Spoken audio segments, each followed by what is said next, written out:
Assalamualaikum warahmatullahi wabarakatuh. Setelah dari video tentang prosesi pemakaman Muslim di Rusia, kita beralih ke pertemuan yang paling fenomenal di tahun 2025 ini, yaitu pertemuan antara Presiden Putin dengan Presiden Trump di Anchorage, Alaska, Amerika.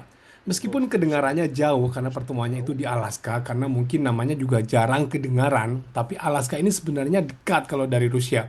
Hanya 3 jam naik pesawat. Dan ada fakta yang menarik bahwa dulunya Alaska adalah bagian dari Rusia, lalu dijual pada tahun 1867 ke Amerika seharga 7,2 juta dolar.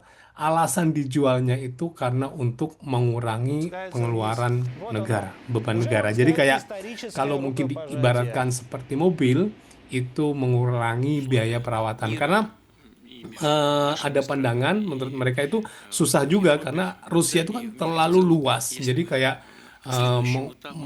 melepas, lebih baik melepas bagian yang jauh banget gitu, susah ngurusnya, jauh dari ibu kota kayak gitu.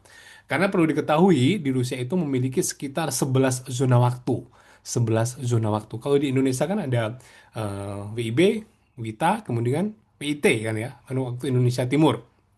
Nah, kalau di Rusia itu ada 11. Saking luasnya.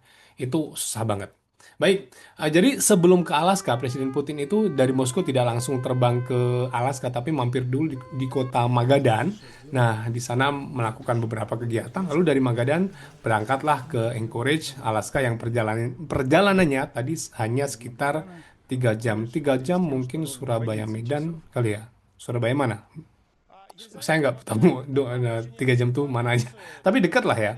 Nah, setelah mendarat, Putin ya salaman sama Trump. Ya, itulah kalau ada di media Rusia itu yang mengatakan ini adalah jabat tangan, peristiwa jabat tangan yang paling ditunggu-tunggu di tahun 2025.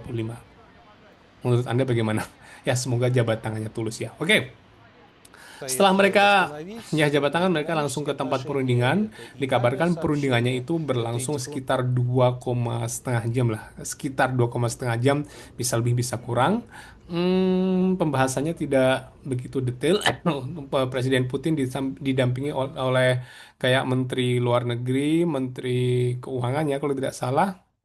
Saya lupa, tidak nanti saya cantumkan lah di sini beberapa namanya.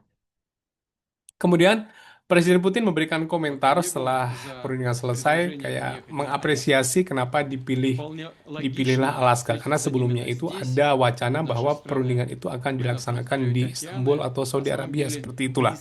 Tapi ini di Alaska. Mengapa Presiden Putin mengapresiasi? Karena Alaska ini dekat tetanggaan dengan Rusia gitu loh. Jadi ya kayak mungkin kalau kayak kita perundingan datang ke Malaysia gitulah.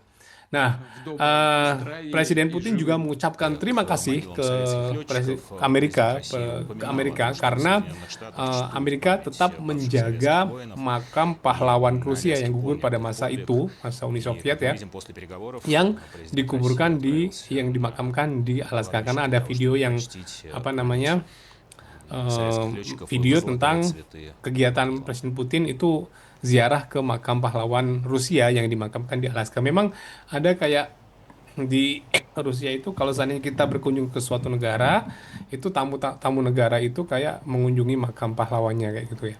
Kalau ke Azerbaijan itu nanti dibawa ke taman makam pahlawannya kayak gitulah. Presiden Putin juga di mana tadi Magadan juga sempat mengunjungi makam pahlawan di sana kayak inilah. Karena daerah-daerah itu kan kayak perbatasannya banyak sekali pahlawan yang gugur saat itu. Nah, setelah selesai Presiden Putin langsung pulang dan dalam perjalanan pulangnya itu dikawal oleh pesawat tempurnya Amerika kayak gitu, keren.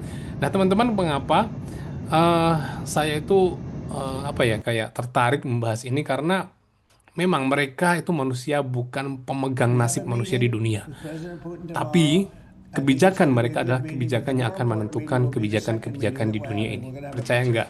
Teman-teman tahu kan? Mungkin yang seumuran saya bisa tahu tentang perang Amerika, perang serangan ke Irak, Iran, kemudian ke Baghdad ya.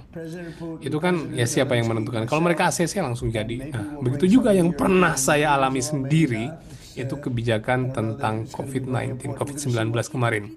Jadi, teman-teman ingat Kalau saya ingat banget. Jadi sebelum terjadinya invasi atau serangan ke Ukraina, saat itu saya tinggal di Kazakhstan ya. Eh, jadi eh, tema kita itu semuanya tentang COVID ya, tentang COVID kayak apa namanya kayak nggak harus vaksinasi kemana-mana harus pakai masker, semuanya tentang COVID lah. Tema hidup itu tentang COVID. Tapi setelah ada invasi Rusia menyerang Ukraina, COVID tiba-tiba hilang. Langsung kita boleh nggak pakai masker, masuk ke ruang umum, ke restoran, ke supermarket itu nggak perlu vaksin, nggak perlu scan apa temperatur dan sebagainya. Itulah kenapa kebijakan-kebijakan orang ini itu sangat mempengaruhi kebijakan-kebijakan dunia. Semoga perundingan atau hasil dari pertemuan itu untuk untuk kemaslahatan kita semuanya. Amin ya rabbal alamin. Oh ya, ada info teman-teman. Eh, untuk materi belajar bahasa Rusia, pindah ke TikTok @bahasa_Rusia.